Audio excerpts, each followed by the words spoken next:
ะนั้นเพื่อความมั่นใจในการเดินทางของพวกเราก็ต้องมีพระวจนะของพระเจ้าสี่นำทางพวกเราเนาะเอาให้พวกเราร่วมใจกันอธิษฐานเพื่อขอการทรงนำในการได้ยินได้ฟังพระคำในวันนี้สาธุการเต็มพระบิดาเจ้าขอบพระเดชพระคุณพระองค์สำหรับทุกสิ่งที่พระองค์ทรงโปรดประทานในกับหมู่ข้าน้อยโอ้พระบิดาเจ้าขาขอบคุณสำหรับวันนี้ที่พระองค์ได้เอิ้นข้าน้อยหมู่ข้าน้อยได้เข้ามาอยู่ต่อหน้าพระพักของพระองค์เจ้าและนมัสการสรรเสริญถวายพระเกียรติแด่พระองค์และในโอกาสต่อไปนี้หมู่ข้าน้อยก็จะได้ยินได้ฟังพระวจนะของพระองค์ฉะนั้นหมู่ข้าน้อยจึงอ้อนวอนต่อพระองค์เจ้าขอพระองค์ทรงโปรดประทานสติปัญญาให้กับหมู่ข้าน้อยเพื่อว่าหมู่ข้าน้อยจะได้ใช้สติปัญญานี้เข้าในการได้ยินได้ฟังเฮ็ดให้หมู่ข้าน้อยได้เข้าใจและนำไปประกอบใช้ในชีวิตของหมู่ข้าน้อยให้เกิดดอกออกผลให้พระประสงค์ของพระองค์นั้นสำเร็จอยู่ในตัวของหมู่ข้าน้อยแต่ละคนพระบิดาเจ้าขาสำหรับตัวข้าน้อยเองผู้ที่จะกล่าวก็ขอพระองค์ทรงโปรดประทานสติโปรดประทานพระวิญญาณบริสุทธิ์ของพระองค์สวมทับอยู่กับข้าน้อยและให้สติปัญญากับข้าน้อยให้ความกล้าหาญกับข้าน้อยและพิเศษสุดไปกว่านั้นก็ขอให้ทุกถ้อยคำที่ข้าน้อยได้กล่าวออกไปนั้นได้รับฤทธิ์เดชจากองค์พระวิญญาณบริสุทธิ์เพื่อเฮ็ดให้ถ้อยคำเหล่านั้นเข้าสู่จิตใจของพี่น้องของหมู่ข้าน้อยและเฮ็ดให้พี่น้องหมู่ข้าน้อยได้เข้าใจฉะนั้นหมู่ข้าน้อยเองจึงอ้อนวอนขอการทรงนำจากพระองค์อธิษฐานต่อพระองค์เจ้าด้วยความเชื่อโดยพระนามบริสุทธิ์ของพระเยซูคริสต์เจ้าอาเมนพี่น้องที่รักวันนี้คำเทศนาของข้าน้อยใส่ชื่อว่าการสมัคคีธรรมกับผู้เชื่อเนาะหรือว่าการมีความสมัคคีกับผู้เชื่อก็ได้พี่น้องที่รักพวกเราในฐานะที่เป็นคริสเตียนในสายพระเนตรของพระเจ้าที่เบิ่งพวกเรานั้นพวกเราคือไพพลของพระองค์ซึ่งหมายความว่าพระเจ้าได้แยกพวกเราออกไว้ต่างหากให้เป็นผู้บริสุทธิ์เฉพาะพระพักของพระองค์เพราะก็น้อยเคยเว้าเรื่อยๆว่าให้พี่น้องได้เข้าใจเรื่อยๆว่าเมื่อก่อนนั้นพวกเขาที่เป็นคริสเตียนหรือว่าเป็นคริสเตียนนั้นพวกเขาเหมือนกันในสายพระเนตรของพระองค์พวกเขาคือคนบาปแต่หลังจากที่พวกเขาตัดสินใจต้อนรับเอาองค์พระเยซูคริสต์เข้ามาเป็นพระผู้โปรดในคนเขาตอบสนองต่อการทรงเอิ้นอันนั้นแล้วเขาหักติสมากายเข้ามาเป็นส่วนหนึ่งของพระกายของพระเยซูคริสต์เจ้าพระเจ้าให้ความชอบธรรมของพวกเขาและเอาเฮาตั้งไว้และพวกเฮากลายเป็นผู้ที่บริสุทธิ์ต่อหน้าพระพักตร์ของพระองค์พวกเฮาบริสุทธิ์และสมบูรณ์ได้ย้อนความบริสุทธิ์ขององค์พระเยซูคริสต์ดังนั้นพวกเฮาทุกคนบ่ว่าทานจะเป็นสมาชิกอยู่ในโบสถ์ The New Beginning Laotian Baptist Church แห่งนี้หรือว่าทานจะเป็นคริสเตียนอยู่ในที่โบสถ์แห่งใดก็ตามทั่วมุมโลกนี้พวกเขาคือผู้ที่ได้รับการสำระล้างให้บริสุทธิ์โดยพระโลหิตของพระเยซูคริสต์และเขาได้ถือเอิ้นเปลี่ยนชื่อใหม่ว่าเป็นไพพลของพระเจ้าด้วยกันทั้งหมดในทุกที่ทุกบอนดังนั้นพี่น้องที่รักชีวิตในพระคริสต์แม่นชีวิตแห่งความสามัคคีกับผู้ที่เชื่อทุกคนที่ห้องออกพระนามของพระเยซูคริสต์เจ้าคือพระเยซูคริสต์พระเจ้าของพวกท่านและกับพระเจ้าของพวกข้าน้อยอยู่ที่โบสถ์นี้ด้วยกันเช่นเดียวกันพี่น้องที่รักเพื่อให้เขาเข้าใจให้เขาเปิดไปในพระธรรม1 เทสโลนิก1 โกรินโธบ่เป็นเทสโลนิกกันไว้1 โกรินโธบทที่1ข้อที่1หาข้อที่3อาจารย์โปโลได้บรรยายไว้เดี๋ยวนี้ถ้าพี่น้องเปิดเห็นแล้วข้าน้อยจะเป็นคนอ่านและพี่น้องติดตามไปโปโลผู้ที่พระเจ้าทรงเอิ้นว่าเป็นอัครสาวกของพระเยซูคริสต์ตามนามพระทัยของพระองค์กับโซสเถนผู้เป็นน้องถึงคริสตจักรของพ พระเจ้าอยู่ที่เมืองโกรินโธผู้ได้รับการทรงสำระให้บริสุทธิ์ในพระเยซูคริสต์ซึ่งพระองค์ได้ทรงเอิ้นให้เป็นไผพลด้วยกันทั้งปวงกับคนทั้งปวงทุกบอนที่ห้องออกพระนามของพระเยซูคริสต์เจ้าของเฮาทั้งหลายคือพระผู้เป็นเจ้าของเขาและของพวกเฮาด้วยขอพระคุณและสันติสุขจากพระบิดาจากพระบิดาเจ้าของเฮาทั้งหลายและจากพระเยซูคริสต์เจ้าจงมีแก่ทานทั้งหลายเถิดพี่น้องที่รักปกติแล้วในสังคมวัฒนธรรมของพวกเราปัจจุบันนี้มันเต็มไปด้วยแนวคิดแบบนี้ที่บอกว่าค่อยมักที่จะเว้าเรื่องพระเยซูคริสต์ให้ฟังค่อยมักแต่ค่อยบ่มักไปโบสถ์ค่อยบ่มักโบสถ์นั่นค่อยบ่มักโบสถ์เจ้าหรือว่าคนอยู่ในโบสถ์ของเฮาก็คือกันบางครั้งก็ว่าค่อยเชื่อค่อยฮักพระเยซูคริสต์แต่ค่อยบ่มักคริสตจักรแต่พวกคนเรานี่ก็ยังอยู่ในโบสถ์พวกคนเรานี่เอิ้นตัวเองว่าเป็นคริสเตียนทางฝ่ายจิตวิญญาณแต่บ่มีการเปลี่ยนแปลงในการประพฤติการดำเนินชีวิตตามรูปแบบเขายังใช้ชีวิตตามรูปแบบเดิมบ่มีการเปลี่ยนแปลงแต่ว่ามีความเข้าใจอย่างหนึ่งว่าเขาเชื่อในพระเยซูคริสต์แล้วจิตวิญญาณของเขาได้พ้นแน่นอนคนพวกนี้จะต้านทานกับทุกกลุ่มใดก็ตามที่กลุ่มนั้นหากมีความคาดหวังบางสิ่งบางอย่างจากพวกเขาหรือเรียกร้องพวกเขาให้มีความรับผิดชอบอันใดอันหนึ่งแม่นเขาบ่ถือใจมันเป็นเรื่องเหตุใดอันนั้นมันก็ยากที่จะบอกบางทีเขาอาจจะคาดเดาว่าในเวลาที่เขาเริ่มต้นของพวกเขานะเขาก้าวเข้ามาอยู่ในโบสถ์ในวิหาร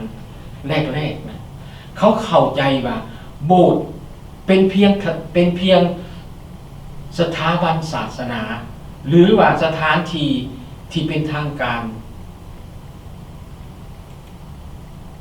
เป็นสถานที่มีความเข้มแข็งเข้มงวดทางพิธีกรรมทางศาสนาและมีการปฏิบัติที่บ่ได้มีการเปลี่ยนแปลงเป็นเวลาหลายทศวรรษแต่นั่นบ่แม่นว่าโบสถ์อยู่ไกลจากคริสตจักรที่แท้จริงจากโบสถ์ที่แท้จริงโบสถ์หรือคริสตจักรที่แท้จริงแม่นกลุ่มคนที่มีชีวิตอยู่ในพระคริสต์และมีชีวิตอยู่ร่วมกันย้อนความเชื่อร่วมกันของพวกเขาในพระคริสต์แน่นอนมันจะมีการจัดตั้งและมีระเบียบของโบสถ์ของคนในโบสถ์ในคริสตจักรซึ่งพวกเขาจะพิจารณาเบิ่งในคำเทศนาในวันนี้แต่ตอนนี้พี่น้องข้าน้อยอยากให้พี่น้องเฮาเบิ่งว่าโบสถ์หรือคริสตจักรนั้นว่ามันแม่นหยังโบสถ์หรือคริสตจักรเฮาคิดว่าเป็นชุมชนของผู้ที่เชื่อได้รับของประทานและการเรียกเอิ้นที่เป็นเอกลักษณ์พิเศษให้ดำรงชีวิตร่วมกันมันเป็นความสามัคคีของคนในโบสถ์ในคริสตจักรโปโลได้ยังให้พวกเราเห็นรูปภาพที่ชัดเจนและดีเลิศให้กับพวกเราในข้อที่2เพิ่นบอกว่าคริสตจักรของพระเจ้าโปโลเองถูกพระเจ้าใช้ไปเพื่อให้ตั้งคริสตจักรในเมืองโกรินโธแต่คริสตจักรในเมืองโกรินโธเป็นของใครบ่แม่นเป็นของโปโลแต่คริสตจักรนั่นเป็นของพระคริสต์เมื่อพระเจ้านำทางมาสู่ความเชื่อในพระเยซูคริสต์ท่านได้กลายเป็นบุตรของพระเจ้าในฐานะเป็นลูกของพระองค์ ท่านได้ถูกนำเข้าปะท่านได้ถูกนำเข้ามาในครอบครัวของพระองค์ชุมชนของคนผู้ที่ดำรงชีวิตในพระเยซูคริสต์เป็นคนของพระเยซูคริสต์เฮาทุกคนเป็นคนของพระเยซูคริสต์อันที่สองพระองค์บอกว่าได้รับการสำระในพระเยซูคริสต์การได้รับการสำระล้างแม่นการถูกแยกออกไว้ต่างหากเพื่อจุดประสงค์ขององค์พระผู้เป็นเจ้าเมื่อท่านก้าวเข้าสู่ความเชื่อในพระเยซูคริสต์ท่านได้ถูกเอิ้นให้ออกจากโลกหรือถูกแยกออกจากความบาปสิ่งที่โลกเห็นแต่สิ่งนี้บ่ได้ใช้กับท่านในฐานะเป็นผู้ที่เชื่อแต่ละคนเท่านั้นคำว่าคริสตจักรในคำศัพท์ของภาษากรีกแม่นมีความหมายว่าผู้ที่ถูกเอิ้นออกพวกเขาถูกเอิ้นออกและถูกแยกออกรวมกันเพราะว่าพวกเขาได้รับการสำระล้างด้วยพระโลหิตของพระเยซูคริสต์และถูกแยกไว้และตั้งไว้ต่างหากเพื่อความประสงค์ของพระเจ้าพวกเขาได้รับสื่อใหม่พวกเขาถูกเอิ้นว่าเป็นไผพลของพระเจ้าในคนทุกทีทุกบอนที่เอิ้นออกพระนามของพระเยซูคริสต์นั่นคือไผพลของพระเจ้าอันที่สามเปาโลได้บอกว่าคนที่ห้องออกพระนามของพระเยซูคริสต์เจ้าของพวกเขาคริสตจักรบ่ได้ให้การรับใช้ด้วยปากต่อพระเยซูคริสต์คริสตจักรรับรู้ความเป็นพระเจ้าของพระเยซูคริสต์และยอมอยู่ใต้อำนาจของพระองค์พี่น้องที่รักข้าพระเจ้าอยากขอเน้นอีกเทื่อนึงว่าคำอธิบายนี้ใช้ได้กับพวกเฮาในฐานะที่เป็นคริสตจักรหนึ่งในขณะที่พวกเฮาอ่านพระคัมภีร์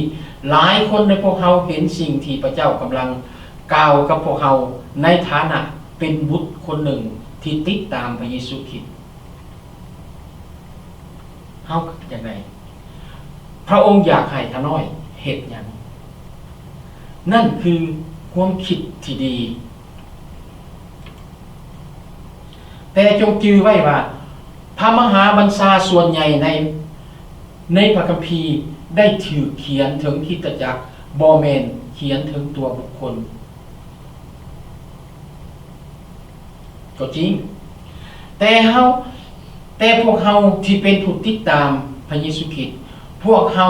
มีความสามัคคีธรรมร่วมกันเพราะว่าพวกเฮาได้รับการสำระให้บริสุทธิ์เหมือนกันพวกเฮาเป็นไผพลของพระเจ้าเหมือนกันร่วมกันพวกเฮามีความหวังในองค์พระผู้เป็นเจ้าพระเยซูคริสต์องค์เดียวกันแนวความคิดและความมุ่งหมายของโบสถ์ในฐานะเป็นผู้สามัคคีธรรมร่วมกันแน่นอนการรับใช้นี่สามารถนำใช้ในโบสถ์ท้องถิ่นของทานได้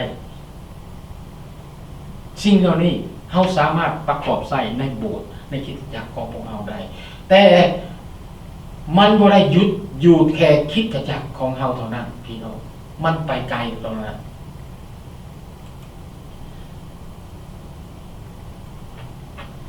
แต่มันได้ใช้กับ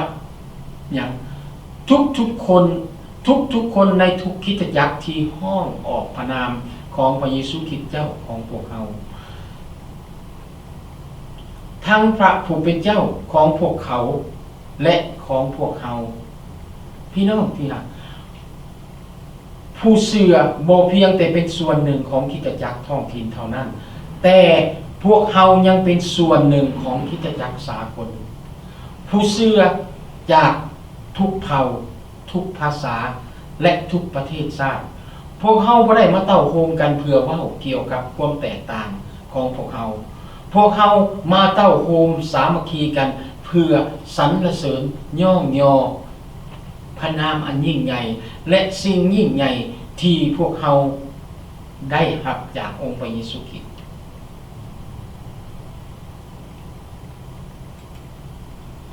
มันอาจจะเป็นไปได้ว่าท่านอาจจะบ่เห็นดีกับทุกคนในโบสถ์ของท่านเองและนั่น อาจจะดีอาจจะเป็นสิ่งที่ดี เพราะว่าพวกเฮาถือเอิ้นให้มีความสามัคคีบ่แม่นให้พวกเฮามาบ่แม่นให้พวกเฮามาเป็นเอกภาพสามัคคีความสามัคคีของโบสถ์แม่นสุมใส่ความจริงร่วมกัน และสุมใส่คำมั่นสัญญาต่อองค์พระเยซูคริสต์ร่วมกัน1 โครินธ์บทที่1ข้อที่4หาข้อที่9ได้เว้าดังนี้เฮาโมทนาพระคุณของพระเจ้าของ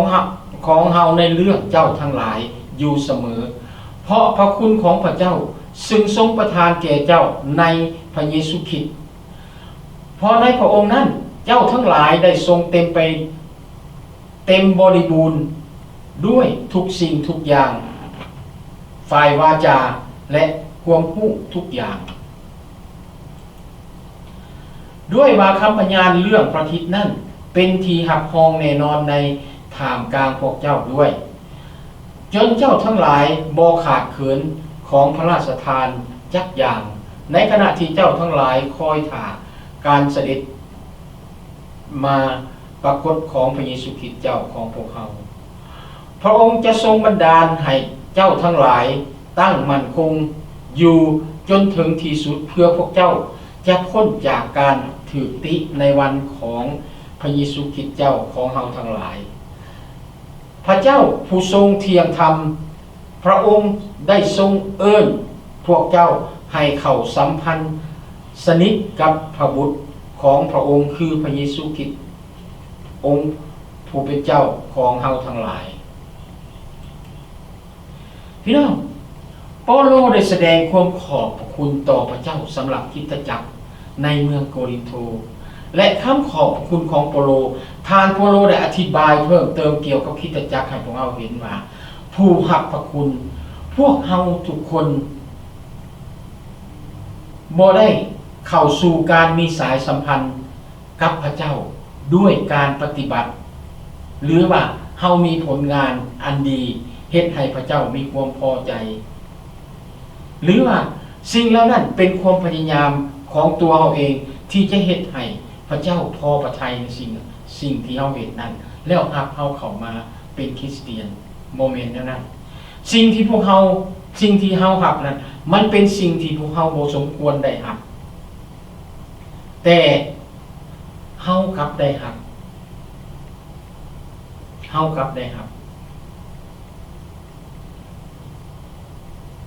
สิ่งนั้นเป็นหยังแม่นการมีสายสัมพันธ์อันดีกับพระเจ้าสิ่งนั้นแม่นพวกเฮาได้รับในพระเยซูคริสต์และทั้งหมดนั้นแม่นย้อนพระคุณของพระเจ้าให้ประทานให้สำหรับพวกเฮาได้รับการยอมรับจากพระเจ้าบ่แม่นย้อนว่าพวกเฮาเป็นคนดีแต่พระเจ้ายอมรับพวกเฮาในสิ่งที่พวกเฮาเป็นอยู่พระเจ้ายอมรับในตนโตในวิถีชีวิตในความเข้าใจของเฮาพระเจ้ายอมรับเฮาต้อนรับเฮาเข้าสู่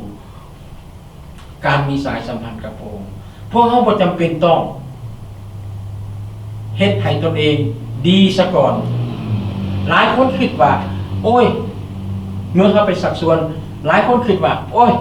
ข่อยยังอยากกินอยากดื่มอยู่ในเวลานี้ข่อยยังไปโบสถ์น้ำเจ้าบ่ได้เนาะถ้าอีกจัก5ปี10ปีซะก่อนเฒ่าแก่ลงกว่านี้ข่อยสิปะเรื่องเหล่านี้แล้วไปเดี๋ยวนี้ข่อยกำลังยังอยากซุมแซวอยู่ยังมีนั่นเดี๋ยวนี้ข่อยก็ยังมีปัญหาหลายอย่างบ่ว่าข่อยจะต้อง หาเงินจ่ายค่าอันนี้รถหนีเรือนหนีได้ทันว่าแนวไปโบสถ์แล้วใครสิจ่ายให้ข่อยพี่น้อง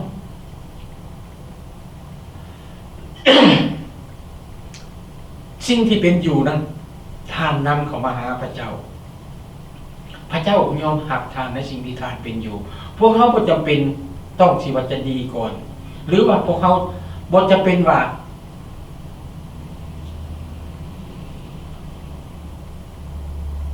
เฮาดีแต่สิ่งหนึ่งที่เฮาจำเป็นก็คือว่า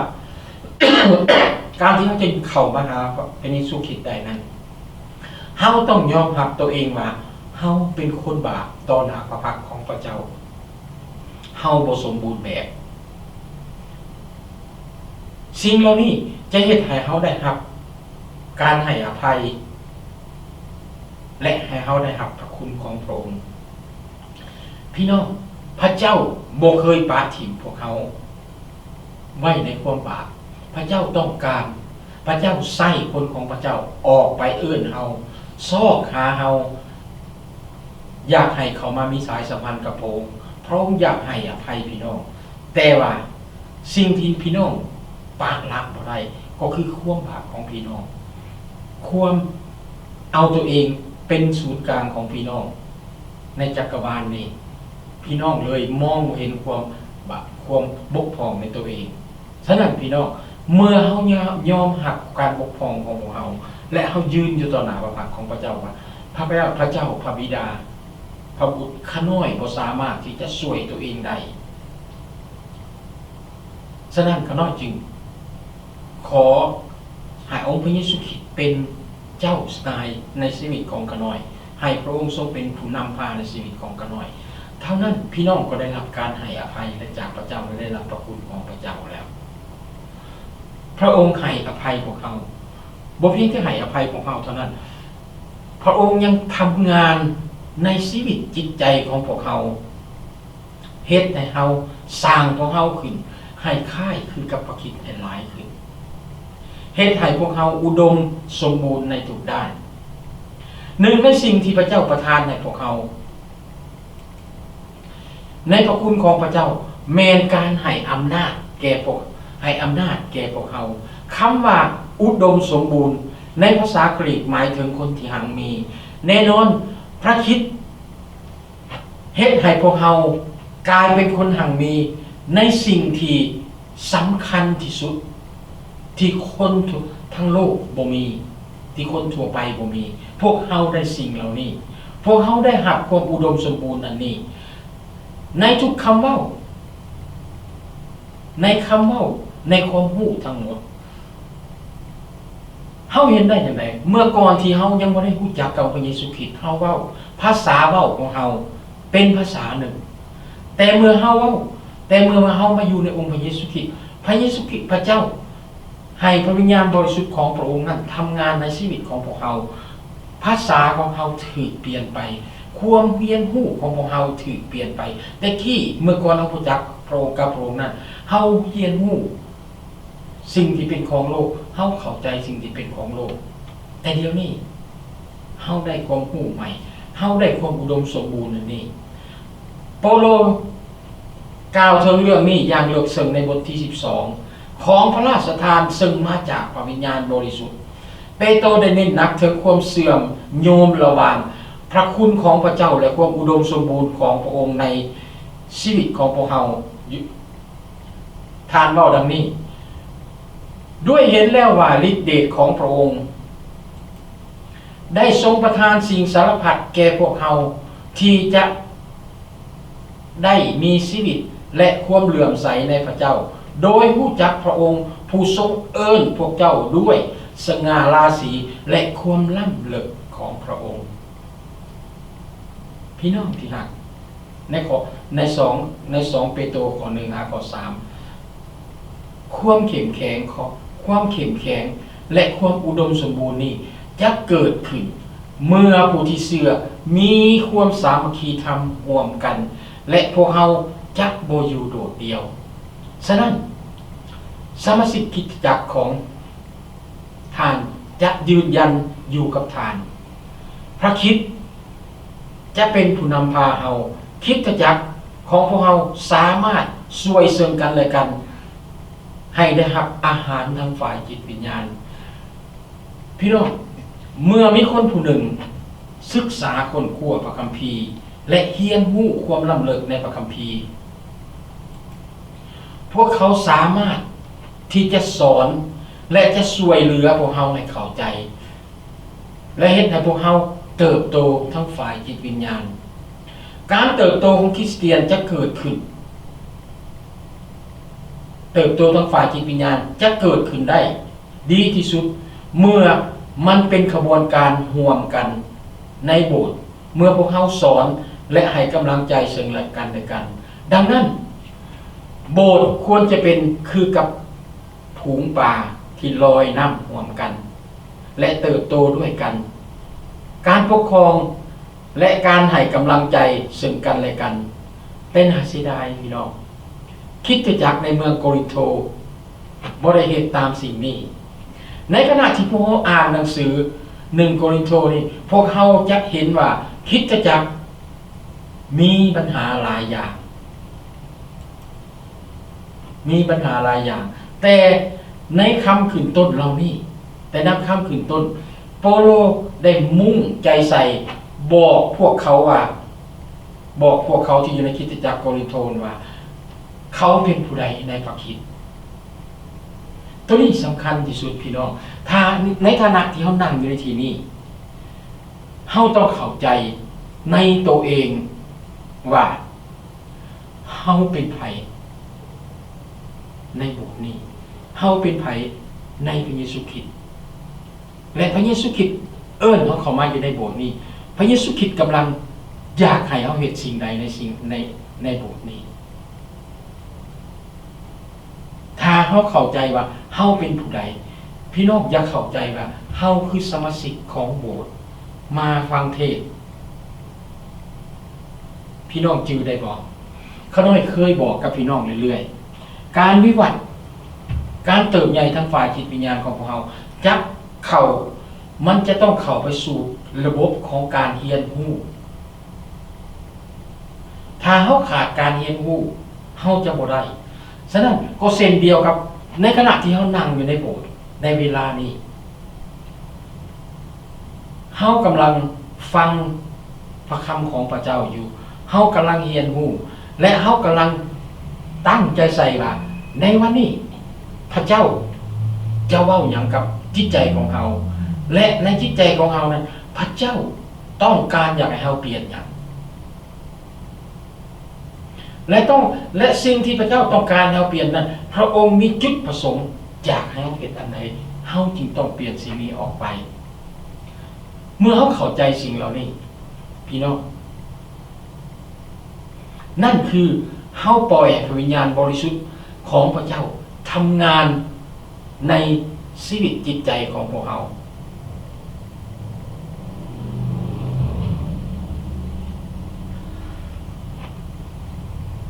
ข้าพเจ้าเข้าใจคริสตจักรบ่แม่นความสมบูรณ์หรือบ่มีข้อคริสตจักรบ่แม่นว่าพวกเฮาบ่มีข้อบกพร่องเฮามีข้อบกพร่องแต่เฮาเรียนรู้แต่ย้อนเรียกงานของพระเจ้าในการเสริมสร้างกำลังของพวกเฮาอยู่ได้หันเพิ่นบอกว่าบ่มีข้อบกพร่องพระเจ้าเสริมกำลังเฮาบ่ได้ปะเฮาบ่มีข้อบกพร่องในวันขององค์พระผู้เป็นเจ้าของพระเยซูคริสต์พระเจ้าจะสำราญพวกเฮาถ้าเฮาเข้าสู่กระบวนการ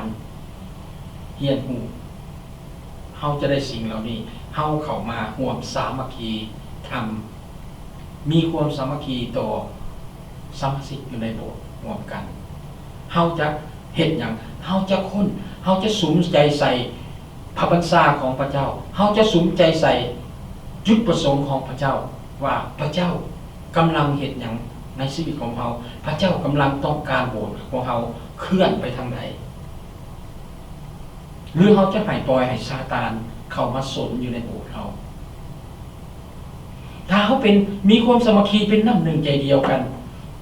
มันเป็นอย่างมันเฮ็ดให้การก้าวเดินไปซาตานบ่สามารถจะเข้ามาเทียบได้ในวันที่องค์พระเยซูคริสต์มาปรากฏเฮาจะบ่มีการตำหนิ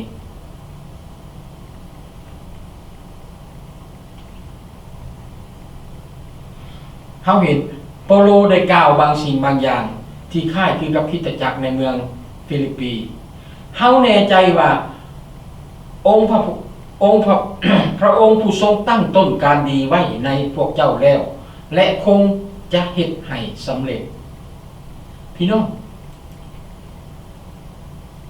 มันเป็นคอยพระคำที่แน่นอนพระเจ้าแน่นอนพระเจ้าทรงเอิ้นเฮามาพระองค์ทรงตั้งพระทัย การดีไว้ในตัวของพวกเราแล้วพระองค์ทรงทำงานในชีวิตจิตใจของพวกเราพระองค์จะเฮ็ดสิ่งเหล่านี้ให้สำเร็จถ้าเฮาหักยอมให้พระองค์ทำงานในชีวิตของเราความสำเร็จนั้นจะถึงวันแห่งพระเยซูคริสต์กลับคืนมาในเวลาพระเยซูคริสต์กลับมาพวกเราเป็นคนที่บริสุทธิ์ในฟิลิปปอยบทที่1ข้อ6ในเวลานั้นพระเจ้าจะเห็นสิ่งที่ดีเกิดขึ้นในคริสตจักรของพวกเราพระเจ้าทรงสัตย์ซื่อพี่น้องเป็นความจริงที่ดีที่พวกเราสามารถวางใจได้ว่าพระเจ้าจะสืบต่อทำงาน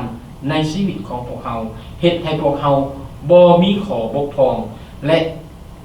คล้ายคือกับองค์พระเยซูคริสต์หลายขึ้นเฮ็ดให้พวกเรามีจิตใจ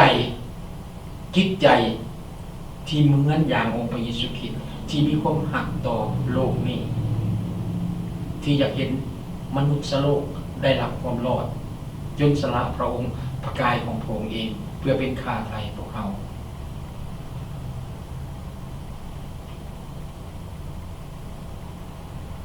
พี่น้องที่รักในขณะที่พระเจ้าทำงานในสิ่งนี้พวกเราควรมีความสามัคคีร่วมกันให้เข้มแข็งขึ้น1 โครินธ์บทที่1ข้อที่10 13ได้เว้าดังนี้พี่น้องทั้งหลายเอ่ยเฮาอ้อนวอนเจ้าทั้งหลายในพระนามของพระเยซูคริสต์เจ้าของเฮาทั้งหลายขอให้พวกเจ้าใช้คำเว้าอย่างถูกต้องปองดองกันอย่าถือพรรคถือพวกแต่ให้พวกเจ้าทั้งหลายร่วมเข้าสนิทกันเป็นน้ำหนึ่งใจเดียวมีจุดประสงค์อย่างเดียวกันพี่น้องทั้งหลายเอ่ยทั้งหลายของเฮาเอ่ยเหตุว่ามีบางคนมาจากนางคาโลเอได้เล่าเรื่องของเจ้าทั้งหลายให้เฮาฟังว่าเกิดมีการพิเถียงกันในฐานกลางพวกเจ้าดังนี้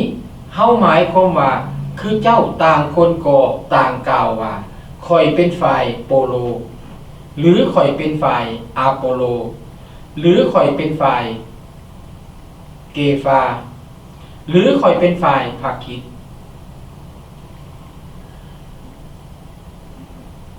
พระคริสต์ได้แบ่งออกเป็นหลายองค์แล้วหรือโปโลได้ถือครึ่งไว้เพื่อพวกเจ้าหรือพวกเจ้าหรือเจ้าได้รับบัพติศมาในนามของโปโลหรือ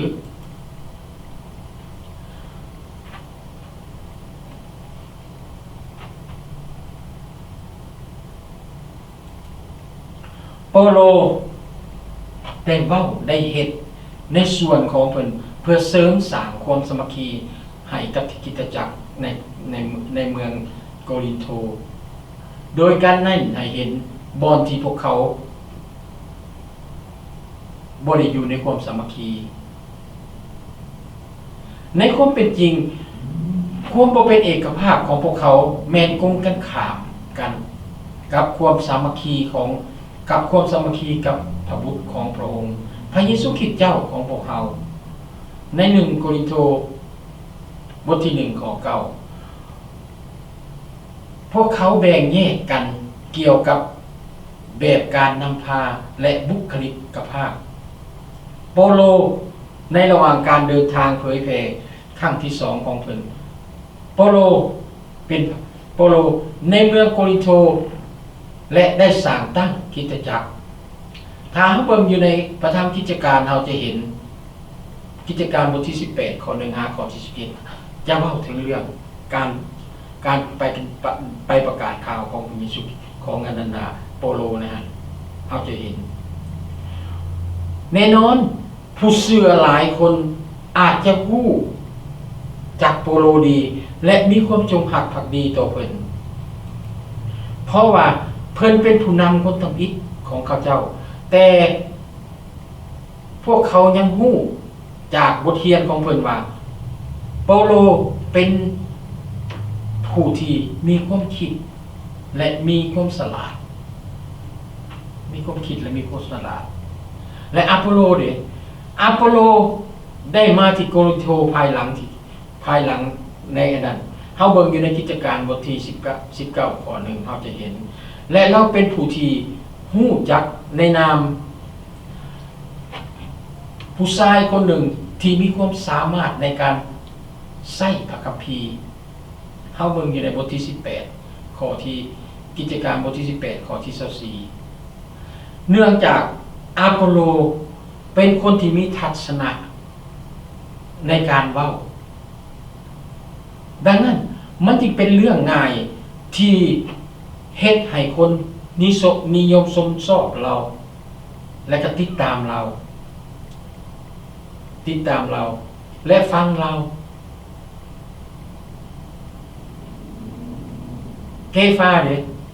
เกฟาคือเปโตรเป็นชื่อหนึ่งที่มีความหมายว่าหินบางครั้งถือเอิ้นว่าเกฟามันอาจเป็นไปได้ว่าเปโตรได้ไปที่เมืองโกรินโธพอถึงแม้นว่าบ่มีการอ้างอิงในถึงการไปโกรินโธของเปโตรอย่างชัดเจนแต่ในพระคัมภีร์ก็ตามแต่อย่างไรก็ตามโปโลได้กล่าวถึงเกฟาหลายครั้งในจดหมายของเพิ่น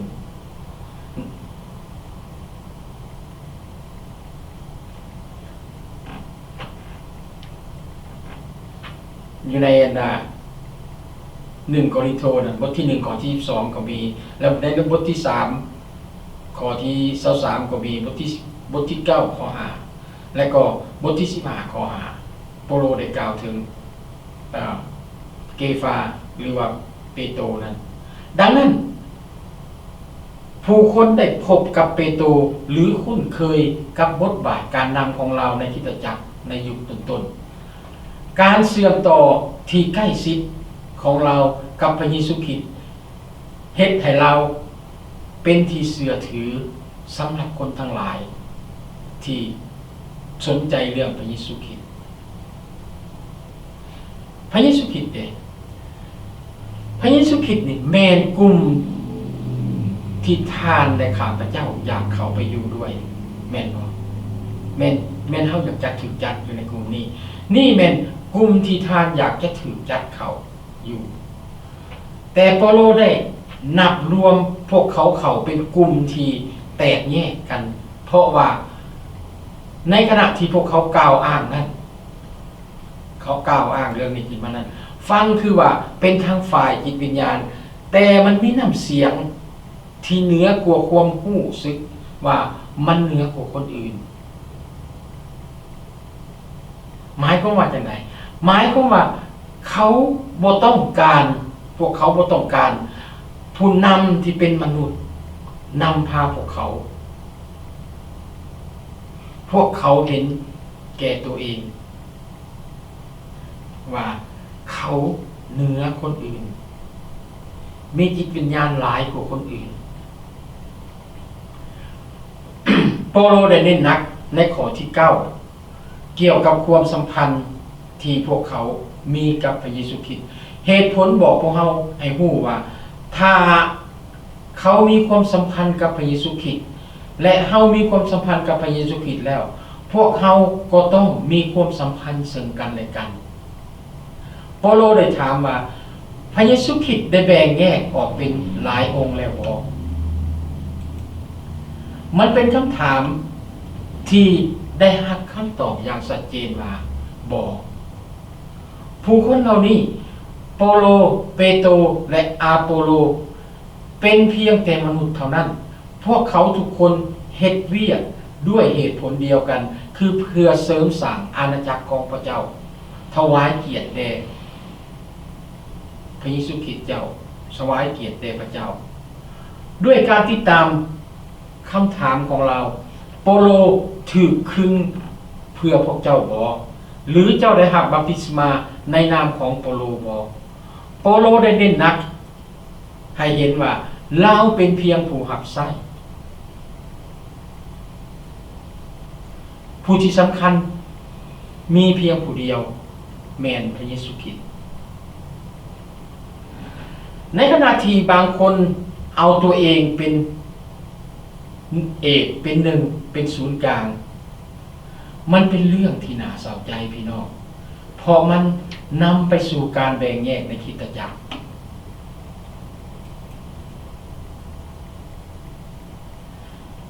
การบ่มักเป็นปัญหาแต่เมื่อพวกเฮาเห็นเฮ็ดให้ความมักของพวกเฮาเป็นพื้นฐานสำหรับการ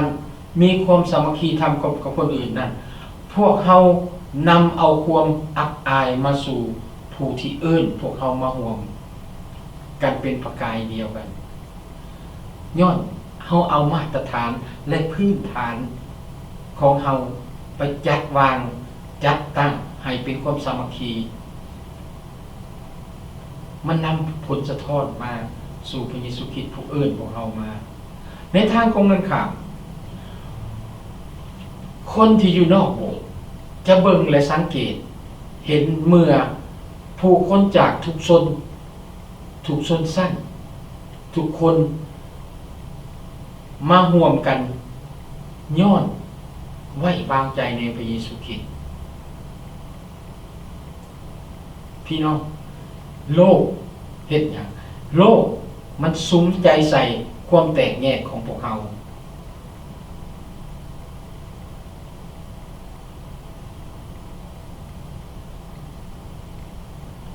แต่นี่มันเป็นพยานต่อพระเจ้าเมื่อพวกเฮาร่วมสามัคคีทำกันและฮักซึ่งกันและกันมันเป็นความฮักที่เกิดจากความฮักและความมุ่งมั่นร่วมกันต่อพระพักของพระเยซูคริสต์ผู้ที่เฮ็ดให้พวกเฮาเป็นหนึ่งเดียวพี่น้องที่ฮักสุดท้าย